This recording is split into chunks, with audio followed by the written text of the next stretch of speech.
The protagonist Mungryong sat in a daze, his mind clouded with confusion until the sharp snap of a bodyguard's fingers brought him back to his senses. Blinking, he refocused and asked the bodyguard if the inspector is truly Big Boss Jiha's older brother. The thought seemed absurd to him. Their faces bore a resemblance, but their personalities were worlds apart.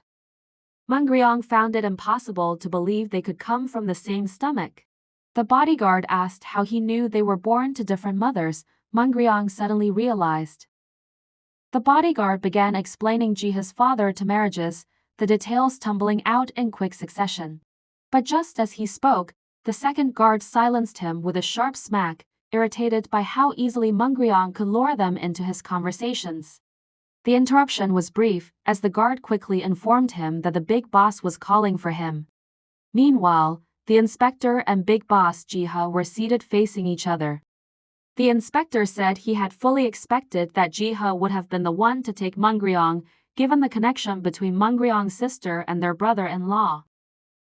Jiha claimed he sensed something unusual between his brother and Mungryong. He directly asked the inspector if their relationship was more than just professional, his suspicion clear. The inspector quickly denied the claim and said Mungryong was merely an important person to him, nothing more. As the inspector pressed for Mungryong's release, he insisted the young man had done nothing wrong. But Jiha was unconvinced. He made it clear that Mungryong would remain his hostage, at least until his sister could be found. Still, the inspector's determination didn't waver, and he vowed to do whatever it took to free Mungryong. Jiha, now curious about his brother's uncharacteristic urgency, proposed that they let Mungryong decide. He should choose whether he would leave with the inspector or stay as Jiha's hostage. When Mungryong entered the room, the tension was palpable. The inspector immediately urged him to leave, with him but Mungryong, torn between his freedom and his sister's fate if she was caught, made the difficult decision to stay. As Mungryong walked the inspector out, a quiet moment passed between them. Mungryong asked the inspector to hug him and the inspector immediately held him in a tight embrace. Mungryong, calm and steady, reassured him that they would see each other again. From the shadows, Jiha observed them. While Mungryong hugged the inspector tightly, he whispered a location into his ear, instructing him to find something his sister had left behind. His sister had once told him to go there if anything ever happened to her. After sharing this last bit of information, he bid the inspector farewell and returned to the house, a heavy weight in his chest. Inside, he was handed a small pill. Confused, he asked if it was a supplement, only to be mocked by the guard, who sneered and reminded him that no one would offer a hostage a supplement. Moments later, Big Boss Jiha explained that the pill was a leash tool to ensure Mungryong wouldn't run away. The statement disgusted Mungryong, who stared at the pill in disbelief. His mind raced with suspicion and morbid curiosity as he pondered aloud, wondering if such a thing was even safe to consume. Disgust twisted his features as he shook the pill in his hand, half-jokingly asking if it would explode. He muttered that the whole situation was inhumane, mentioning that even he wouldn't subject his dog to such cruelty. As he rambled on, the guard warned him to stop using such vulgar language in front of Jiha. Mungryong's defiance only amused Jiha for so long, before the boss's patience wore thin. Jiha turned to the guard and coldly asked how long it would take to implant a GPS tracker in Mungryong's arm. The guard calmly replied that the procedure would be done within a day. Mungryong realized they were fooling him about the pill. Jiha ordered the guard to assign Mungryong some work. Mungryong, still in disbelief, protested, reminding Jiha that his entire body was still aching from the gunshot wound he'd received. But Jiha showed no sympathy, his commands swift and unyielding. The guard complied, dragging Mungryong away as he shouted his grievances. Once Mungryong had been removed from the room, Jiha inquired whether there had been any updates on his brother-in-law or Mungryong's sister. The guard shook his head, offering nothing new. Just then, another guard entered the room, carrying a phone. He explained that the inspector had asked him to deliver it to Mungryong, deepening Jiha's suspicions about the true nature of the relationship between Mungryong and the inspector. Meanwhile, Mungryong found himself in a cow barn, the stench and filth of the place overwhelming his senses. Frustration and disgust welled up inside him as he cursed Jiha under his breath, his words filled with bitterness. But his defiance was met with violence. A heavy blow from a man who overheard his insults. Without a choice, Mungryong was forced to clean the barn, shoveling cow dung, his dignity crushed along with every swipe of the shovel. After a long day of grueling work, Mungryong entered a room to wash up. Then, something caught his eye. On a nearby table, a picture frame displayed a photo of the barn's uncle standing with a woman and a little boy. Mungryong's thoughts wandered as he wondered if the boy in the picture was the uncle's son. His eyes drifted to another photograph, this one showing two boys. The possibility that the uncle might have two sons crossed his mind. Later, when Mungryong sat down to eat, he devoured the food hastily, his body still worn out from the labor. The uncle and auntie watched him from across the table, and they urged him to eat more slowly.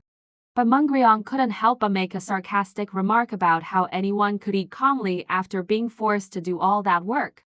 His words earned him a sharp smack from the uncle, who demanded that he show some respect and eat properly. Auntie, however, came to Mungryong's defense, gently asking the uncle to stop hitting him. Encouraged by Auntie's kindness, he continued eating, even managing to compliment the food. A tender smile crossed Auntie's face as she watched him. She remarked wistfully that if their son were still alive, he would have grown into a fine young man like Mungryong. But the mention of their deceased son instantly darkened the atmosphere. The uncle grew visibly upset, snapping at Auntie for bringing up the dead and accusing her of bringing bad luck into their home. The air around the table grew thick with tension as the couple's heated argument escalated. Mungryong sat awkwardly, unsure of how to react. Later, Jiha arrived to visit the uncle. Mungryong's surprise grew as he observed how easily Jiha and the uncle communicated, their conversation flowing with an unexpected familiarity. Curious, Mungryong later asked the guard if Jiha and the uncle were close. The guard explained that Jiha had often come to the barn when he was younger, spending time with the uncle's son, following him around like a shadow. Mungryong wondered if his mother had ever felt sad after she abandoned him, and he couldn't help but think about his sister. The guard casually mentioned that they had been searching for her everywhere and even had people watching the inspector. But as soon as the words left the guard's mouth, a look of realization crossed his face. He had let something slip that Mungryong wasn't supposed to hear. Panic flashed in his eyes as he hastily tried to cover up his mistake, urging Mungryong to pretend as if he had heard nothing. Mungryong played along, letting the conversation slide. His attention shifted back to Jiha, who was still engaged in conversation with the uncle. There was a rare warmth in Jiha's smile, and for the briefest moment, Mungryong found himself struck by how much Jiha resembled the inspector when he smiled. But the moment didn't last. Jiha's eyes suddenly locked onto Mungryong's, and in an instant, he began walking towards him with purpose. A sense of dread washed over Mungryong as he sat rigidly, wondering what Jiha had planned this time. His mind raced with panic, but before he could process anything, Jiha grabbed him by the hair and told him it was time to go home. Mungryong lay on the bed, his thoughts racing as he considered all the ways he might save his sister. But every plan seemed impossible. He was being watched constantly. There was a GPS tracker embedded in his arm, and CCTV cameras monitoring his every move in the room. However, instead of giving in, a new idea flickered to life in his mind. Minutes later, Jiha received an unexpected call from one of the guards.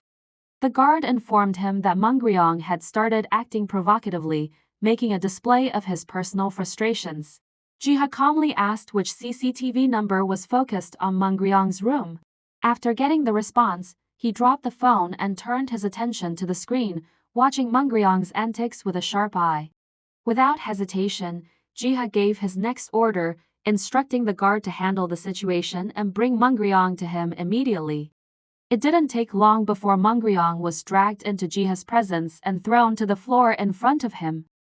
Mungryong spoke of the consequences of being constantly watched, knowing full well that his actions had likely stirred something in Jiha. Yet, Jiha's patience were thin, and the tension between them escalated.